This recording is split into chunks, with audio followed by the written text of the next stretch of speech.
The Industrial Revolution was a transformative period in American history in the early 1800s. It began during and partly because of the British Industrial Revolution. It was implemented in the U.S. with the first small-scale mill, which is accredited to Samuel Slater. The country began to shift from handmade products to widely mass-produced textiles and products in this period.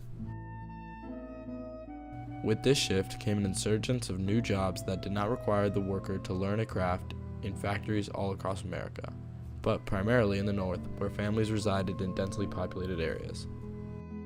This extremely crucial shift in the way that the economy would run for the following years created the perfect setup for the tragedy of child labor to occur, as children in these families were perfect candidates to work these simple jobs at factories as cheap labor. Beginning of the 1800s, children began to join the workforce in what became a sickening occurrence in American history, known as child labor.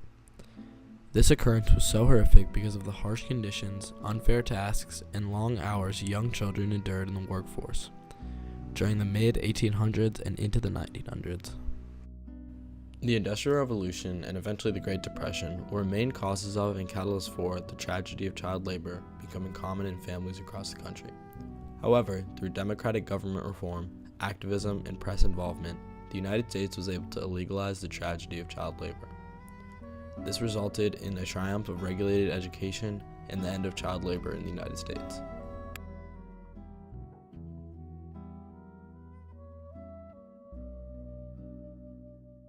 Children had always worked unofficially, helping their parents on farms and with their trades, but the term child labor is primarily associated with the Industrial Revolution as the only period in American history where children were truly a part of the harsh adult workforce.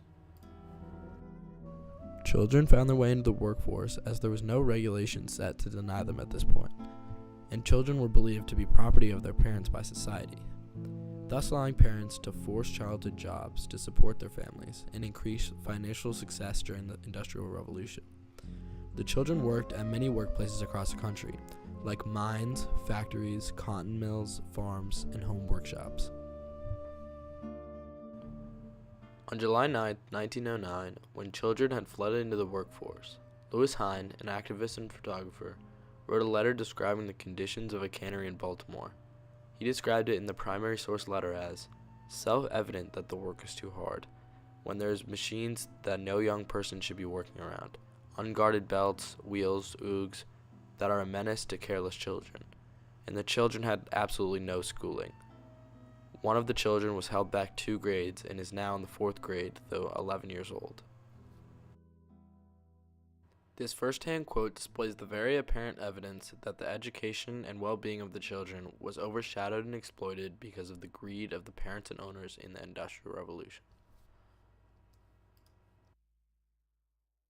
The urge for parents to have their children enter the workforce can be blamed on the societal standards and innovations of the Industrial Revolution following the Civil War.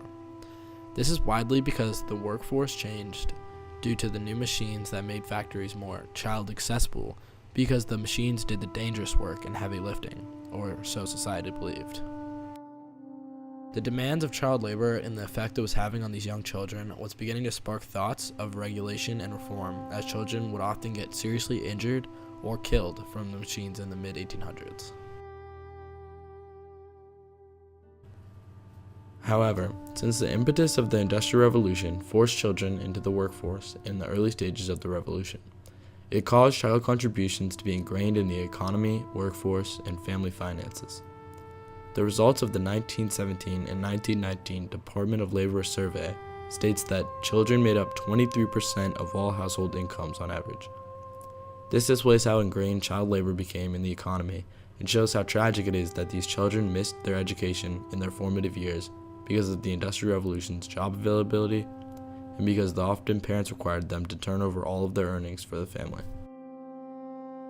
Robert Waple of Wake Forest University states that a government study of unmarried young women living at home and working in factories and stores in New York City in 1907 states that over 90% of those under age 20 turned in all of their earnings over to their parents. This displays the large lack of education and financial stability created by the booming simple trade work that was brought to the forefront because of the Industrial Revolution.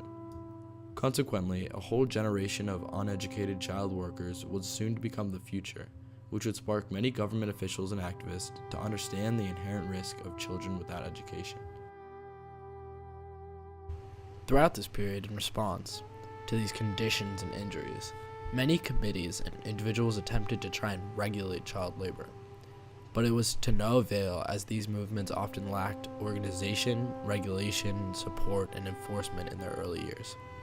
These sporadic movements included attempts at limiting workdays to 10 hours maximum in 1842 by Massachusetts and other states to follow, prohibiting the employment of children younger than 14 in 1876 by the Working Men's Party, creating activist publications and communications such as Florence Kelley's Our Toiling Children in 1889, and many more protests and attempts at reform. However, in the turn of the century, these sporadic attempts began to be solidified and were brought to the forefront of the public agenda.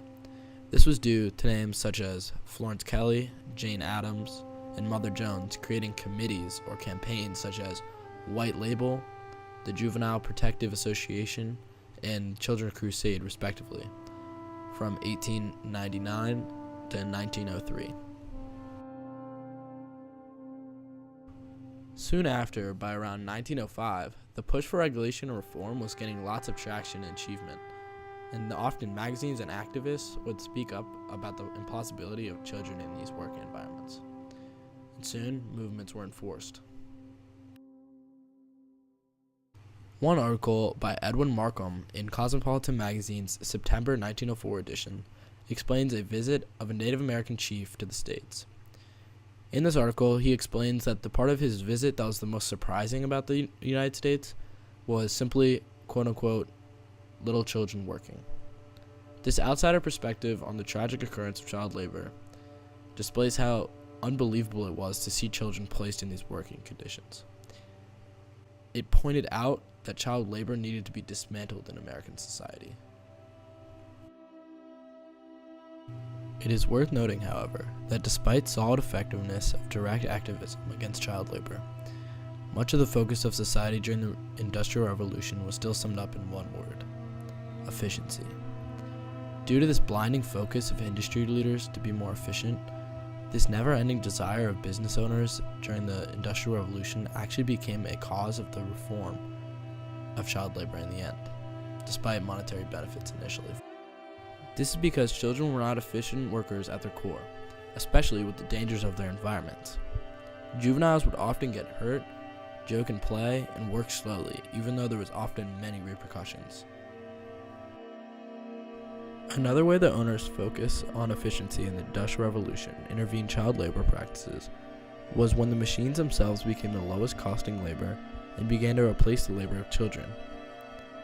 In addition, many jobs above jobs replaced by these machines required higher education that was not possible when children worked such long hours prior. These trends of the time period and the direct activist impact caused many individual companies to end their child labor practices on their own. But still, large resistance remained, which called for the last step: federal intervention. This last step, however, did not come at once. Congress attempted to provide this intervention in 1916, but it was deemed unconstitutional by the Supreme Court. There was other attempts federally that were met with resistance, but the highest impact federal level act was the Fair Labor Standards Act of 1938, which was backed by the political and economic climate of the Great Depression and regulated hours, conditions, and minimum worker ages for the first time, effectively. However, the more impactful aspect of the Great Depression on child labor reform was the unemployment levels, which made it extremely difficult for parents to all hold jobs, let alone the children, which caused a lot of children to be forced out of the workforce regardless of their opinion. The impacts from the Industrial Revolution, the Great Depression, and the direct activism catalyzed the long, unorganized process to the reform of child labor to occur. This movement, under the democratic system, resulted in eventual triumphs of regulated education, controlled workforce conditions, and granted freedoms that children enjoy in modern America today.